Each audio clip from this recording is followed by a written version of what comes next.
Welcome back to the C Morning Show, everyone. We're at the halfway point of our program, leading us to our discussion of the morning. Now, before we get into it, sometimes I feel that we, living in the capital city, take it for granted that a lot of times our children, when they're trying to get to school, transportation isn't really much of a factor. We're thinking more on the lines of perhaps traffic would be the only thing that they would be encountering. But it is undeniable that many children living in remote Indonesian islands have very limited access to education, mainly due to their underprivileged upbringing. But in several cases, insufficient transport facilities is also quite an issue.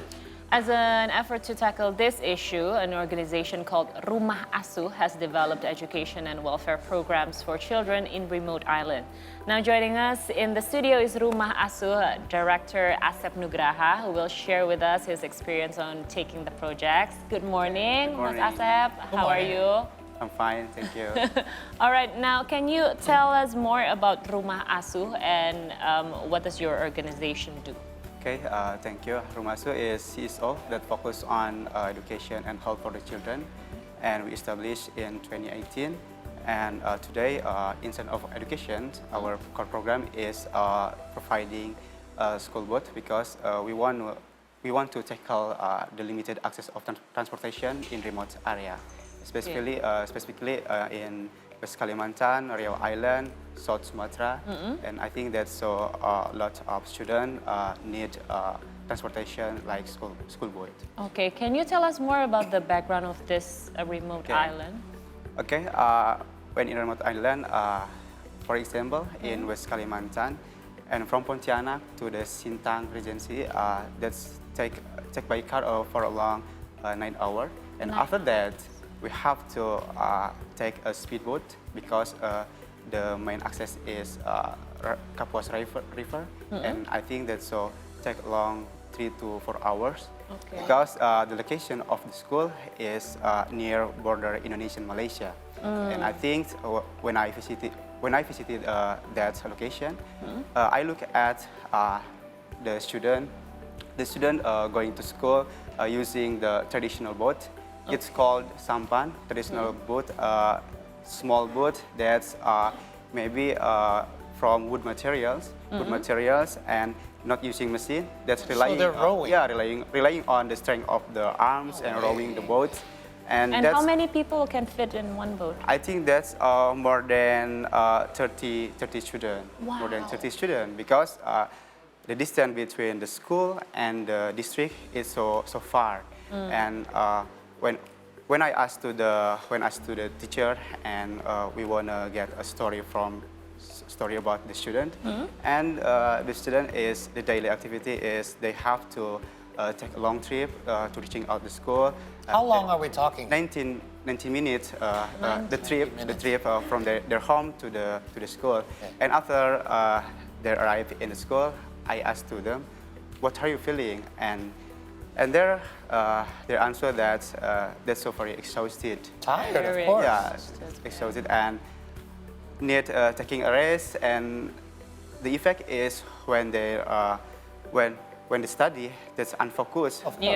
Yeah. Because you're too to learn the tired. subject in the classroom, and because they need taking a rest. I think that's the root cause is how to provide the school boat that's feasible boat that's maybe using machine, and the student only take a boat and enjoy the forest, and that's no effort for the student, and that's will be focused to study in the classroom. Yeah. So this is what we're looking at right now. Some of the images these are some of the examples of the school boats, right? example. They're actually motorized, and there's an operator as well. So basically, they just have to sit there. And how much time do they save? Like, say, there used to be a 90-minute ride on a conventional old wooden boat. Okay, when the school boat is run, that's so very short because from 19 minutes to only 20 minutes. Wow. 20 minutes. That's a huge savings of time. 20 Okay. Give them a little extra rest as well at night. Yeah, and what did they say to you after? I think maybe the school said to me what I have to give to Rumah Asuh. I think I don't need something anymore because only one thing I need. Please tell tell to the people about this story. Right. And after that, Rumah Asuh is viral in Sintang, and the government gave award to Rumah Asuh because on contribution to give the access of transportation, that's school boots. Okay, so this is a program called AIRA, right? Armada Inspirasi Rumah Asuh. This is where you provide these school boats. So, take us through the process. So, you visit a certain area where you feel like this might be a need. You do a little bit of research and you decide. What is the process like for you to decide what areas are in the most need and what it is that they need, like what it is you need to provide? Our value is we have lots of volunteers in different area. Okay, and local volunteers that Yeah, you need local here. volunteers, and the dominant is teacher. And I think when in 2020, the teacher proposed the program School Boot because the reality in education in remote area that so need school boot. And after that, we have a form to assess, and I think that's when the teacher assess the program, and I think that we accept that. After that, yeah, we have to looking for the funding for the school boards, and yeah, the funding is so very challenging because when initially the program is so hard effort for me because when I looking for the funding, when I offer the program to the individual donors, but many people said to me that's a task of the government. Right. We pay a tax. Okay. But I think yeah, the tax of the government is a lot, and we have to take part in. Can't just wait around for the government all the time to do something. Yeah. And I've noticed as well, like on the side of this boat in particular that we're seeing, do you have sponsors on there? Yeah. So is this part of your funding process? You have to do fundraising through sponsorships? That's funding process, and I try to change the strategy to funding the program, and I propose that program to the company, and I think that's so very yeah, the result is nice, and many company so love this program because that's so very impactful for the student.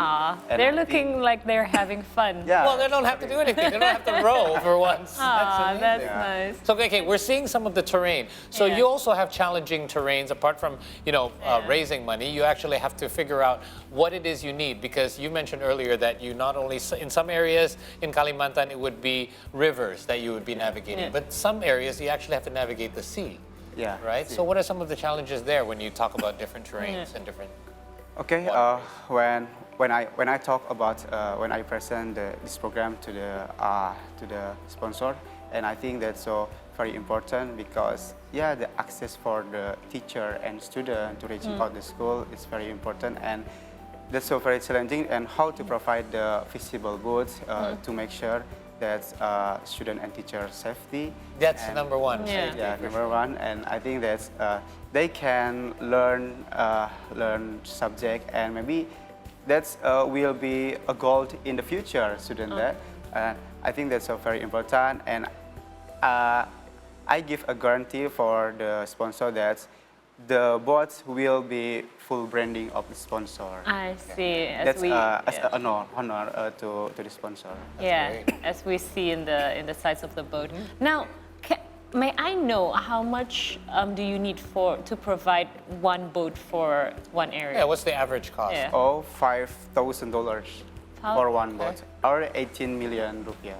18 million rupiah. 80 million rupiah. Okay. Oh, okay. Yeah, see, that's the thing, right? I mean, if you talk about personal funding, it's going to be more challenging to ask a person to donate that or several people. But if you have larger companies taking part, like you see, it certainly does help. What has the feedback been so far, like the impact for the students? Obviously, they're less tired, but have we seen results? Because it has been a few years now. Are the kids' school grades better? Yeah. Or, tell me a little bit about some of the impact, the longer term. Okay, the good impact for the student is maybe the teacher said to me that the student are more motivated to study because that so has school bus that can pick up from their home to the school and to the school from their home, and it's so very happy for the student. And I think the achievement of the student is high, and for maybe in the remote area to do something like to championship or Olympic math science, such as like that. It's maybe representative from that school is rising up because Okay, so they have an opportunity now to Yeah. take part in international or national nice. sports competitions as well. Wow. Wow. That's great. Okay, now I also want to know, Mas Asep, do you have any specific goal? How many boats do you need for specific areas? okay, maybe today we have launched eight school boats. Eight school Yeah, boats. eight school boats in West Kalimantan, three school boats in Kalimantan, and 4 school boats in Riau Island, and 1 boat in South Sumatra. But in the future, we have a 10 proposal program from the volunteers in East Nusa Tenggara, West Nusa Tenggara, and I think that we have to expand this program to leverage the number of the school boat because I think Indonesia is the largest country and the remote area is still large. I think that we have to touch in different region area of remote area. So would you say East Nusa Tenggara is the next area that needs this Yeah. service because that's the area that currently does not have it? Yeah, because maybe the main access is sea, and I think That's right. lots of students have rent the fishermen, and I think that's so very costly. And how to provide the school boat because it will decrease the cost to the student or the parents. Maybe it's that's one of the reason to stop study for the student in East Nusa Tenggara because the income of the parent is low and they don't have much money for renting the fisherman They boat. simply just can't afford it, and they Yeah, would rather it's just not affordable.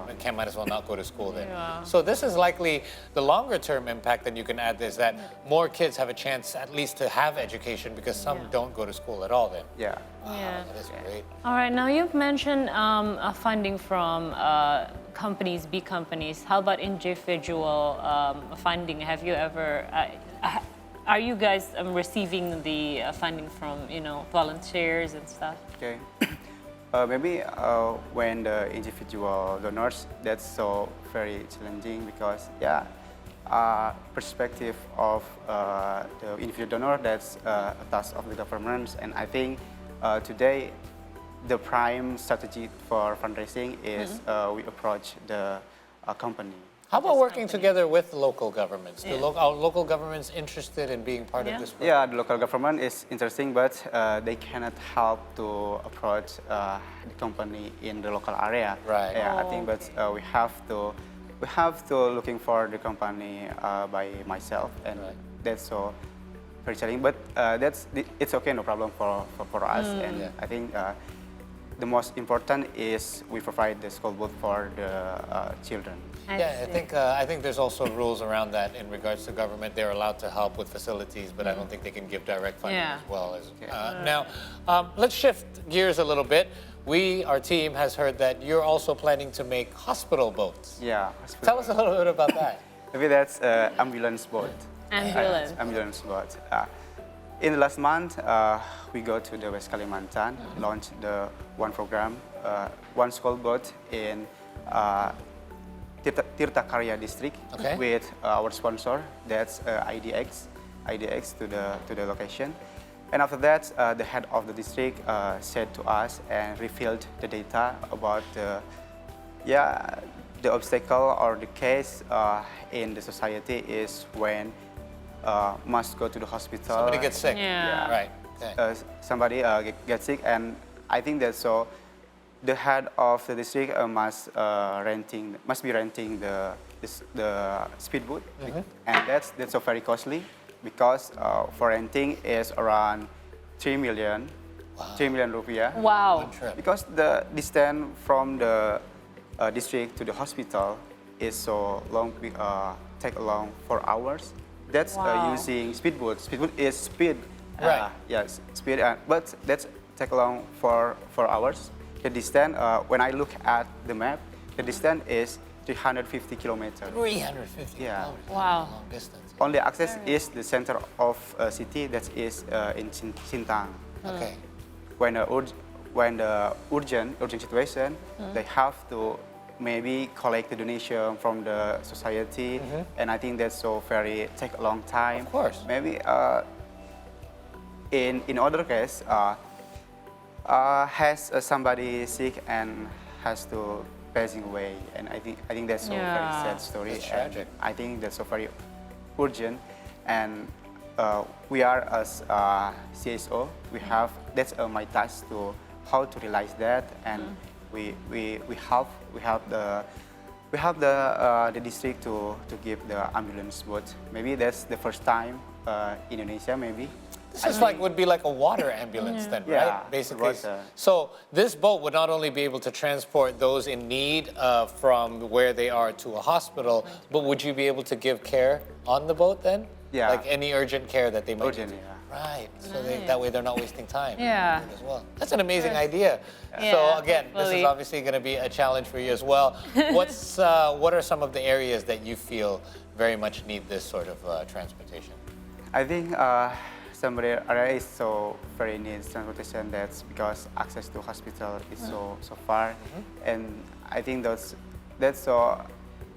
When I release, if I launch this ambulance boat, I believe in other district will be proposed that program as the same as like ambulance boats. Okay. Because that maybe It's a great idea though. Yeah. Think It about is. right? because when I said to the head of the district, maybe this ambulance route that's not only using by the society of Titakaya district, but this is can use for another district, Of course. because Yeah. that's can share it to using that, because this is for together, not For only this. Yeah, it makes sense because like on a school boat, you need it like every day to run Yeah. that same route. But when it comes to ambulance boat, you hope you never have to use it a lot. Yeah. But if you do, you can just use the same one and share your facilities. And it's on a wonderful standby, idea. right? Right. All right. Now, Mas Asep, it's very admirable what you do and what you've been doing. So, what is your big dream for Indonesia? Okay, my big dream is I can give lots of school boats, because we concern in terms of education. Education is a key to make Indonesian more development, and I think that's so very important. And in the 2024, I wanna launch. I have a big dream that 10 school boats can release in 2024. Wow. 10. We hope Yeah. so too. Yeah. And that's so I open to collaborate with the company, CSO, or the other stakeholder to contribute for the launching or for releasing the school boat for education in the remote area, because that's more important for Indonesia. Yeah. And if you guys want to find out more, you can just check out rumahasuh.org, correct? That is the correct. website as well. You can find out more information about perhaps how you could play a part and help as well. And since it's a National Youth Day coming soon in a few days, perhaps this will be a good time for us to remind everybody how important it is for our children to access education no matter where they are in Indonesia. Thank you so Okay. much for Thank coming, you. Mas Thank Asep. you very much. All right, now we still have more updates from Southeast Asia region when we return, so stay with us on the C Morning Show. Terima kasih. Thank you.